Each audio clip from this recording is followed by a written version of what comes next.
Hi, I'm Andrew Douch. In this short video, I'll explain what I look for in any digital resource or tool before I try to implement it in the classroom with students or introduce it to teachers. You know, there are now more than 1 million apps available for iPad and iPhone, not to mention all the software available for Android devices, Windows and Mac computers, and then there's all those online resources as well. And there are millions of choices when it comes to choosing digital technologies. So how does a teacher look at a tool or an app or a website and know whether it's likely to be successful and sustainable, or whether it's likely to be another one of those things that we invest our time and money in, but eventually it ends up languishing in the digital equivalent of our desk drawer? There are 6 questions that I ask when I'm looking at any digital resource or digital tool. 6 questions that I ask, and I think that if a tool meets all 6 of these criteria, then it's likely to be successful and sustainable. The first question that I ask is, how will this tool affect time? Is it going to save time or cost time in the classroom? Will it save or cost time for students? And most importantly, at least from a practical perspective, will it save or cost time for teachers? Teachers are very time poor, as I'm sure you know, and so it really doesn't matter how fantastic a tool is. If teachers may embrace it because it's great and they can see the potential and the advantage in a whole lot of other areas, but if it ends up costing them a lot of time outside the classroom, then I find that teachers will eventually give up on it and it won't be sustainable. On the other hand, a tool that saves time for teachers is likely to be very sustainable, because once they've embraced it and learnt to use it and realise the productivity gains that it offers, once they start saving time, they're not going to want to stop using it, because letting go of it would cost them time. So tools that save time for teachers and tools that save time in the classroom tend to be sustainable, and that makes them successful. The second question that I like to ask when considering a digital resource or a tool is it available and affordable?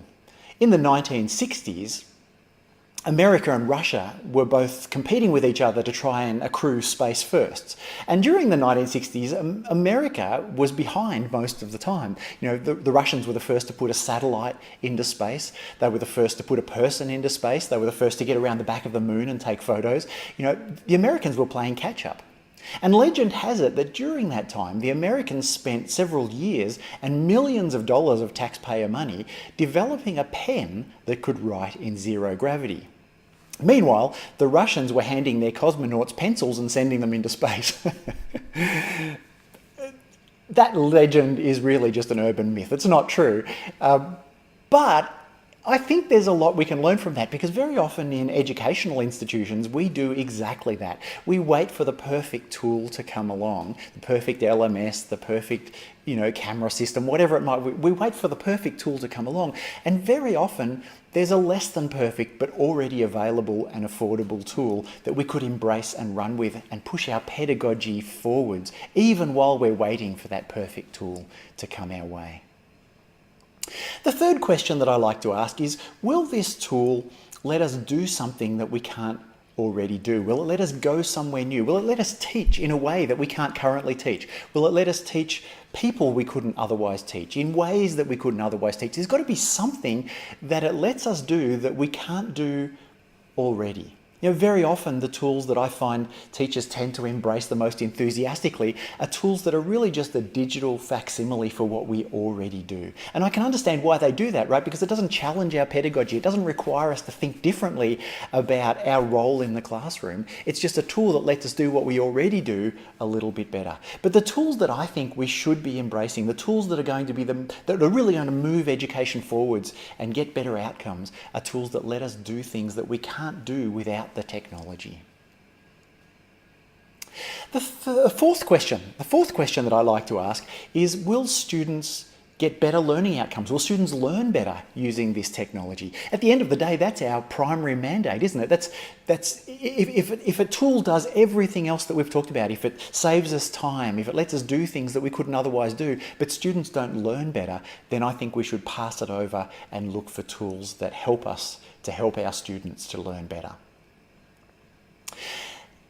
The fifth question that I ask when considering any digital resource or tool is this a desire path? Now, this is a term that I've borrowed from landscape architecture because, of course, traditionally what we do is we put our buildings in and then landscape designers design the paths and we put those in and then we put in the garden beds and the lawns. But, of course, sometimes people don't take the path that we've laid down for them and they walk across the lawn and wear this ugly track in the lawn that landscape designers call a desire path. Of course, our response to a desire path is normally to put up a sign that says, "Do not walk on the grass." But some progressive landscape designers these days are saying, maybe we've got the wrong approach. Maybe what we should do is put our buildings in and then just put the lawns down and come back in 6 months or a year and see where the paths have started to be worn and pave them.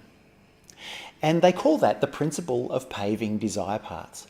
And I think there's a lot we can learn from that when it comes to choosing technology for our educational institutions. Because very often the tools that we use are chosen by the IT department and they're not tools that students naturally are drawn to, that they naturally enjoy using. And on the other hand, if we look at what students are already using, what they enjoy using, and we adopt those tools, even if they're not the best in class, even if they're not the best available tools, if they're tools that students enjoy using, if they like using them, they're likely to be more successful than tools that may be more powerful, but students aren't drawn to. The last question that I ask when considering any tool or digital resource is, how easy is this to use? How easy is it to use? Is it easy to learn? And is it easy to use? Because in my experience, if it's not, teachers won't tend to stick with it. We want tools, even teachers who are tech savvy, obviously prefer tools that are very easy to use. Nobody wants unnecessary complexity. So that's the last question that I ask is it easy to use? So there you have it, the 6 questions that I ask myself, the 6 criteria that I have for a tool. I think that if a tool only ticks 5 or fewer of those criteria, of those boxes, you'd want to think very carefully about why you're implementing it. I mean, for example, if it ticks all of these boxes but it's not easy to use, I think you'll find that teachers probably won't tend to use it. On the other hand, if it's easy to use but perhaps it's not a desire path, then even though it might save time and it might let us do something new and it might be easy to use, if you have to constantly nag and remind and bribe your students to use it, eventually teachers are going to feel worn out and they'll stop using it themselves. But if a tool ticks all 6 of those boxes, then I think you've got a tool that's both successful and sustainable.